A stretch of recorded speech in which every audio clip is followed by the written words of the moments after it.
Alors comment faire pour maîtriser les tests paramétriques? Justement, c'est ce qu'on va voir ensemble dans cette série de vidéos. Je vais faire une série de vidéos, c'est-à-dire qu'on va voir aujourd'hui donc la comparaison de deux moyennes, puis après on verra les comparaisons de variance, puis les comparaisons de proportion. Donc aujourd'hui, on va aller sur les comparaisons de deux moyennes. Alors vous avez comparaison d'une moyenne observée à une moyenne théorique, une comparaison de deux moyennes observées et la comparaison de moyennes en série appariée. Qu'est-ce que c'est que tout ça? Comment faire pour utiliser l'une ou une autre formule dans l'énoncé? Comment la repérer? Tout ça, c'est ce qu'on va voir ensemble. Alors je vous propose qu'on voit ça directement à travers une petite planche et je vous explique tout de suite les choses à faire, tout de suite les bases, les trucs à faire en priorité que moi aussi j'oublie souvent, c'est émettre les hypothèses. On va commencer par ça. Pour émettre les hypothèses, c'est très simple. Vous avez H0, toujours pareil. H0, c'est l'hypothèse nulle. Et bien c'est donc MA égale MB. Donc bien sûr, MA égale MB, c'est donc comparaison de deux moyennes observées, mais je pourrais faire la même chose avec une moyenne et une moyenne théorique, d'accord, qu'on appelle généralement un mu, comme ça. Petit mu, c'est pour théorique. Alors, ok. Une fois qu'on a ça, c'est très bien. Maintenant, il faut faire l'hypothèse non nulle, c'est-à-dire H1. Et dans ce cas-là, qu'est-ce qu'il faut retenir? Il faut retenir que vous avez deux possibilités. Soit MA est différent de MB.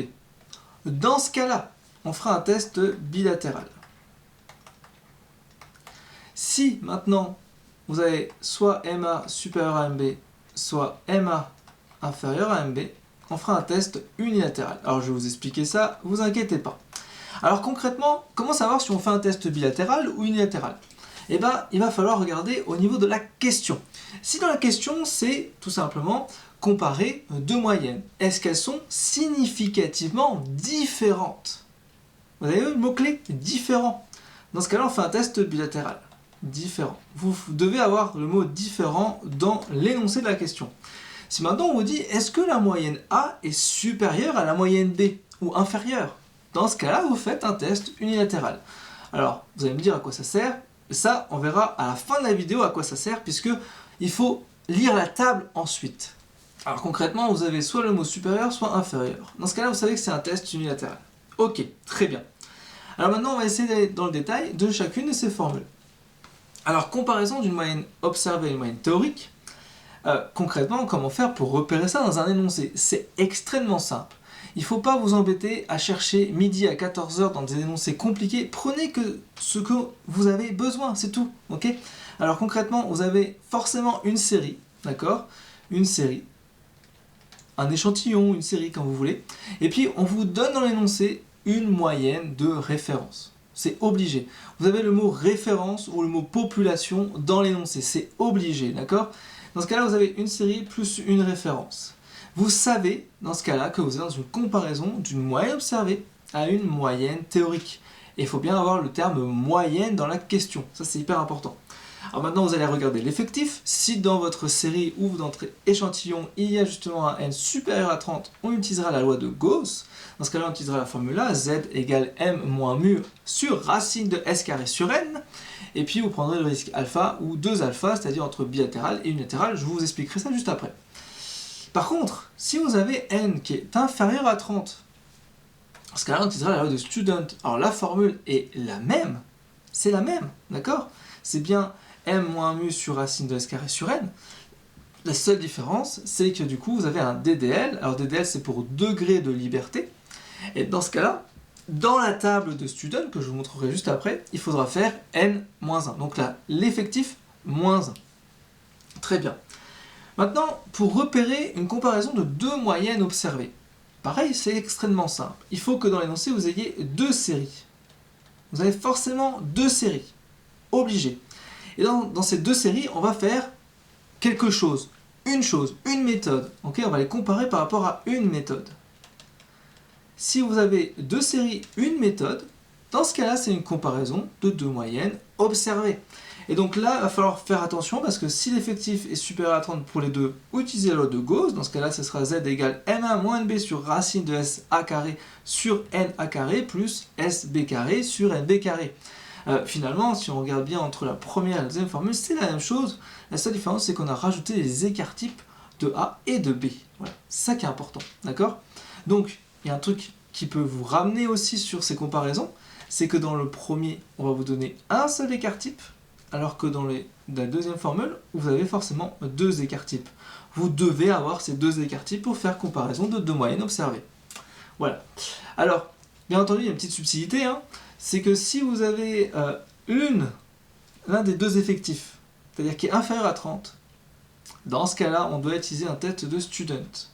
Et donc dans ce cas-là, il va falloir utiliser une autre formule. Donc c'est m1 moins mb sur racine de s carré facteur de 1 sur na plus 1 sur nb, mais il va falloir calculer ce qu'on appelle la variance commune. Ça, c'est la variance commune.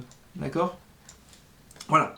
Donc, la variance commune, ça se calcule comme ça, hein, c'est na moins 1 fois sa carré plus nb moins 1 fois sb carré sur na plus nb moins 2. À force, vous apprendrez la formule par cœur. Et donc, une fois qu'on a fait tout ça, là, on va pouvoir regarder sur la table de student cette fois, mais en faisant un DDL na plus nb moins 2. D'accord? Ça, c'est important. Et enfin, comparaison de moyenne, de série à pareil. Alors, qu'est-ce que ça veut dire? C'est extrêmement simple, pareil. Je vais vous montrer la stratégie, vous allez comprendre tout de suite par rapport aux autres formules. En fait, là, vous avez une seule série. Ok, on a une série. Mais on va faire deux méthodes. Alors, je vais prendre un exemple. Hein. Admettons qu'on décide de prendre un échantillon de 28 personnes, d'accord, et qu'on dose la glycémie. Ok, première méthode, on va utiliser, je sais pas moi, une prise de sang pour calculer la glycémie. Première méthode. Deuxième méthode, on va utiliser, je sais pas, une méthode de biochimie. Une autre méthode par électrophorèse, je prends un exemple au pif, et puis on va tester la glycémie par cette méthode-là. Et on va comparer les deux moyennes obtenues par rapport à ces deux méthodes sur le même échantillon. C'est comme ça qu'on fait pour repérer cette formule. Et je sais que ça, en général, c'est une des formules les plus difficiles à repérer, un des tests les plus difficiles à repérer, parce que vous n'avez pas encore cette notion-là, d'accord? Et vous voyez, c'est extrêmement simple. Maintenant, vous savez qu'il y a une série, une référence, deux séries, une méthode, une série, deux méthodes. Et là, vous savez comment bien distinguer les différents tests. Alors, bien entendu, c'est pas fini, puisqu'il va falloir que n soit supérieur à 30 ou n inférieur à 30. Donc, si n est supérieur à 30, c'est go, donc vous utilisez la même formule, d'accord? Et si c'est inférieur à 30, dans ce cas-là, vous utilisez student. Ok, super, nickel. Donc là, ce qu'il faut faire attention, c'est qu'il y a aussi des DL n-1, d'accord, pour student. Alors maintenant, comment faire pour lire les tables? Je vais vous expliquer ça tout de suite, vous allez voir, c'est pas trop compliqué. Une fois qu'on a fait la comparaison de deux moyennes, qu'on utilisait telle formule, vous obtenez une valeur. Ok, vous avez une valeur, c'est là le z calculé. Par exemple, on a un z calculé. Ce z qui est calculé, on va le comparer à la table. Alors je vais vous mettre ici la toute première table, donc là c'est la table de Gauss. Voilà. Comment on lit cette table? Elle est extrêmement facile. Grosso modo, ce qui est en ligne comme ça, ça va être donc les centièmes au niveau du risque. Okay, donc c'est les centièmes. Et ici, ça va être les dizaines. Donc là, on a ici les 0, 0. Et ici, on a 0. D'accord? 0,1, 0,2, 0,3. Donc là, on a les dizaines. Et là, on a les centièmes. Donc si par exemple, on prenait un risque à, je sais pas, 28%. Dans ce cas-là, il va falloir prendre 0,2 et le 0,08, on relie les deux, hop, et donc notre risque à 0,28, c'est donc 1,08. Et donc si on avait un risque à 0,28%, donc 28%, dans ce cas-là, il faudra comparer la valeur calculée par la valeur du seuil. Et donc admettons que là c'était 1,08 hein, pour cet exemple, admettons que j'ai par exemple 2, et donc ce sera supérieur à mon z seuil, qui est donc à alpha à 28%. Dans ce cas-là, il vaut 1,08, donc on voit bien que c'est supérieur. Et là, eh ben, il faut bien conclure. Et c'est là où vous faites énormément avoir, c'est dans la conclusion.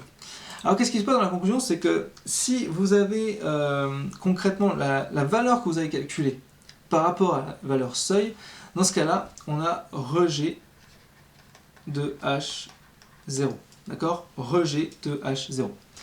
Si maintenant la valeur seuil est supérieure à la valeur observée, dans ce cas-là, vous avez non-rejet d'H0. Alors qu'est-ce que ça veut dire? Si on rejette H0 dans ce cas-là, ça veut dire que concrètement, eh ben, la moyenne A est différente de la moyenne B.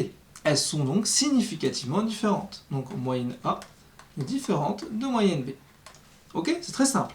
Alors là, c'était dans le cas d'un test unilatéral, bilatéral. Si je prends bilatéral, unilatéral, dans ce cas-là, je vais devoir doubler le risque. Donc c'est-à-dire que si par exemple c'était 28%, je fais 2 fois alpha. 2 fois alpha. Et donc je devrais lire à 56%. D'accord? Et dans ce cas-là, je pourrais comparer par rapport à ça. C'est exactement la même stratégie, il ne faut juste pas oublier de doubler le risque. Et après on conclut. Alors bien entendu, vous n'aurez jamais un risque à 28%, c'est un exemple, vous aurez toujours des risques à 0,05.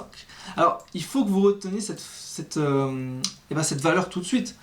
0,05 c'est 1,96. C'est la seule valeur vraiment que vous devez connaître. Bien entendu, souvent on va vous parler du risque à 2 alpha, c'est-à-dire en test unilatéral, et dans ce cas-là, vous devez aussi retenir 1,64, puisque un risque à 5%, si on double le risque, on est donc à 0,1, et donc il y a 1,64. Donc 1,96 et 1,64 sont à connaître pour aller beaucoup plus vite. Ok, super. Maintenant, on va prendre un autre cas, où là on va prendre tout simplement student, et puis on a un student qui a été calculé, voilà, et on va avoir un student seuil, d'accord, qu'on va voir sur la table, et puis on va admettre, alors je vais prendre n'importe quelle formule, hein, c'est juste pour vous montrer. Alors admettons qu'on ait NA 30, NB 30 et puis 2, ok, on va faire ça. Alors on va pas faire comme ça, on va faire, c'est pour lequel celui-là déjà? C'est pour des toutes petites valeurs, donc je vais prendre des toutes petites valeurs. Je vais prendre NA égale 12, NB égale 14, et donc je dois trouver le DDL. Donc le DDL c'est donc NA plus NB moins 2. Donc je fais donc 12 plus 14 moins 2. Donc 12 plus 14, 26 moins 2, 24. D'accord?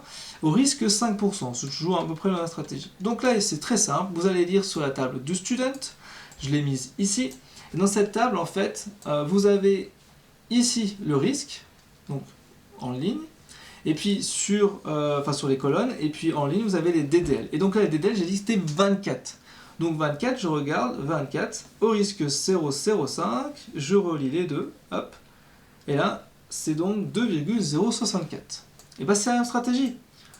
Ok, si par exemple, donc là c'était, je sais pas moi, 3, et là c'est donc 2,04, c'est donc supérieur.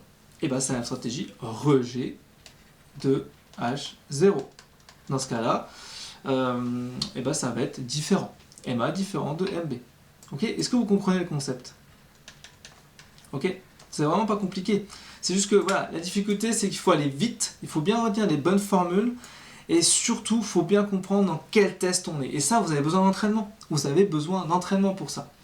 Donc voilà, j'en ai fini avec cette vidéo par rapport justement aux différents tests, hein, sur les comparaisons moyennes. Dans la prochaine vidéo, on va voir les comparaisons de deux variances, et puis dans la prochaine d'après, on verra aussi les proportions. Donc moi je vous retrouve pour la prochaine vidéo sur les tests paramétriques. Je vous dis à très bientôt, ciao ciao.